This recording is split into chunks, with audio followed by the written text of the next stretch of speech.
یعنی اس سے پہلے پاکستان میں ایسا کبھی نہیں ہوا تھا کہ ہر پاکستانی کو آئیڈیا ہو جائے اور ہر پاکستانی اتنا متنفر ہو جائے کہ پاکستان کے مسائل کا ذمہ دار کون ہے. آپ سروے کروا کر دیکھ لیں, پورے پاکستان میں آپ سروے کروا کر دیکھ لیں, آپ کو لوگ 1 منٹ میں بتا دیں گے کہ پاکستان کے مسائل کا ذمہ دار کون ہے. وہ آج بھی سیاستدانوں کو پاکستان کے مسائل کا ذمہ دار نہیں سمجھتے, میڈیا کو بھی نہیں سمجھتے, عدلیہ کو بھی نہیں سمجھتے.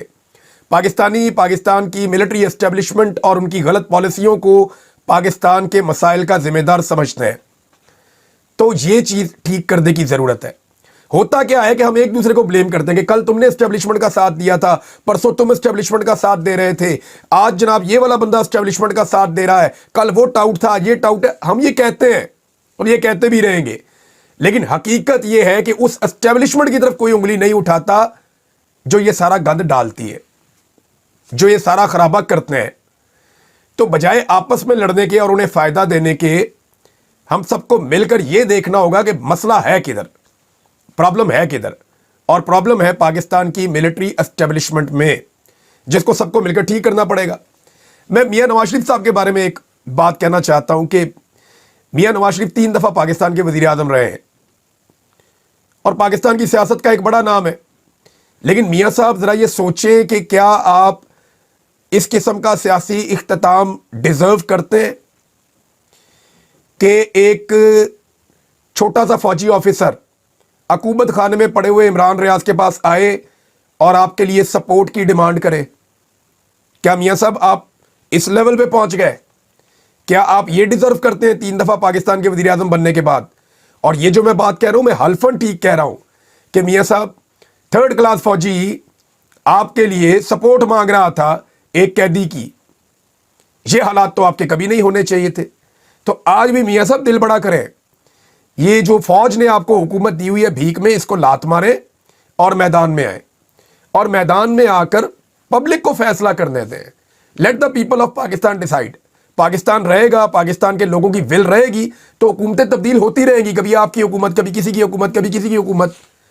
آج عمران خان کے دیے ہوئے شعور کی وجہ سے کم اتنا تو ہوا کہ ہر پاکستانی کو پتا چل گیا کہ پاکستان کے جو فساد پاکستان میں پڑا ہوا ہے, اس کی اصل جڑ جو ہے وہ پاکستان کی اسٹیبلشمنٹ ہے, جو اپنے فائدے کے لیے کچھ بھی کر جاتے ہیں, جو اپنے فائدے اور اپنے مفاد کو دیکھتے ہوئے سیاستدانوں کو بھی آپس میں لڑاتے ہیں, میڈیا کو بھی آپس میں لڑاتے ہیں, عدلیہ کو بھی آپس میں لڑاتے ہیں. ہر جگہ لڑائی کا فائدہ اٹھاتا کون ہے؟ اسٹیبلشمنٹ اٹھاتی ہے, کیونکہ وہ ہمیشہ اقتدار میں رہتے ہیں, وہ کبھی اقتدار سے باہر نہیں جاتے.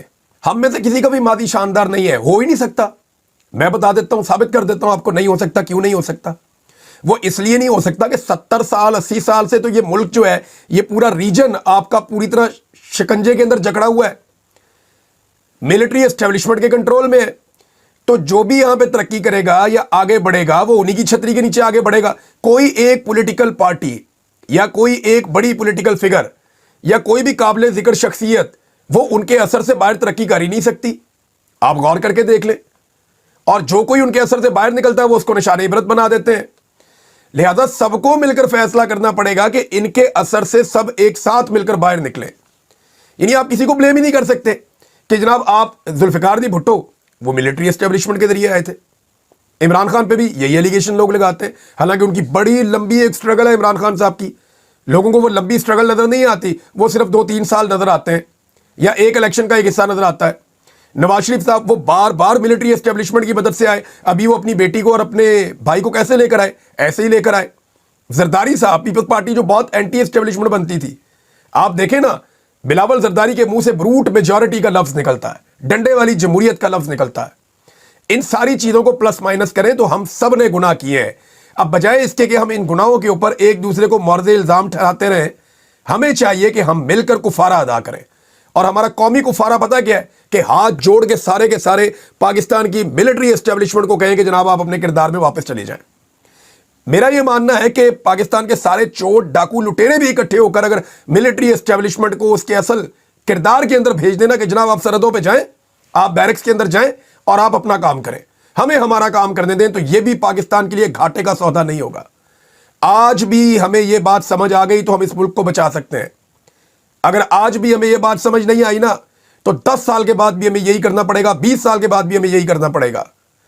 آج کبھی مارک بلوچ کو ہم کہہ دیتے ہیں غدار ہے, کبھی منظور پشتین کو بول دیتے ہیں غدار ہے, کبھی ہم یہ کہہ دیتے ہیں کہ نواز شریف غدار ہے, کبھی عمران خان غدار ہے, کبھی عمران ریاض غدار ہے, یہاں بیٹھے ہوئے محمود خان اچکزئی یہ بھی غدار ہے, پاکستان تحریک انصاف بھی غدار ہے, ایک دور میں پیپلز پارٹی غدار تھی, پھر ANP بھی غدار ہے. اور ہم لوگوں کو آپس میں لڑوا کے نفرت کے بیج بو کر فائدہ کون اٹھاتا ہے؟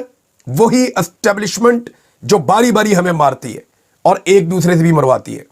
یہی بات ہے جو میں کہنا چاہتا تھا کہ ہمیں سمجھنا پڑے گا, اور اگر نہیں سمجھیں گے تو پھر ٹھیک ہے, جو اسٹیبلشمنٹ کا اعلی کار بنے گا, جو اسٹیبلشمنٹ کا ٹاؤٹ بنے گا, ہم تو باقی زندگی اب اسی مشن پہ گزاریں گے کہ اس کے ساتھ مقابلہ کریں گے. بہت شکریہ آپ سب کا میری بات سننے کے لیے. جزاک اللہ. اللہ تعالیٰ آپ سب کا حامی و ناصر ہو. اللہ حافظ.